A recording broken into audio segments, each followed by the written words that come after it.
Salman Azam grew up in Staten Island in New York City. He says 9/11 was a defining moment in his life. I went to funerals for friends' parents who worked in the World Trade Center or who were firefighters or police officers. So it was a very emotional time. Not only as an American, but also as a Muslim. I walked outside the mosque one day and I remember a truck driving by telling me, like, go back to where you came from. And I'm thinking to myself, well, I was born in Brooklyn. You know, I'm just as American as any one of you. Muslims and people of Arab and South Asian descent in America also face racial profiling by law enforcement. Raina Jaber says at times she felt singled out at airports. I used to always get patted down. They'd be like, oh, you were randomly selected.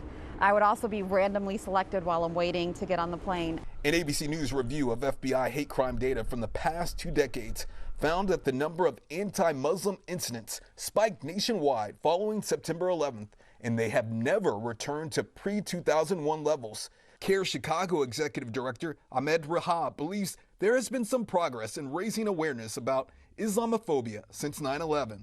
Your average, ordinary, everyday Muslim is no different than any other citizen, someone who is working to put food on the table for their children, contributing to our country. Rahab says Muslims are often unfairly held responsible for the actions of a few. When it comes to Muslims, there is still that understanding that somehow all of us, individual, ordinary Muslims, are an extension of that aberrational, bizarre behavior that none of us can relate to or even understand. That is a double standard, and I think we're beginning to understand that that double standard exists. Azam says many Muslim Americans lost their lives on 9/11, and many helped in the city's recovery, including his dad. One of the things I'm most proud of is that my father, who is also an engineer who works for the city of New York, was part of the rebuilding of the subway stations under the World Trade Center. Azam says representation is key. That's why he hopes more Muslim Americans will run for elected office and win to make sure they have a say in public policy. Hey, if you like that video, be sure to subscribe to our ABC7 Chicago YouTube channel.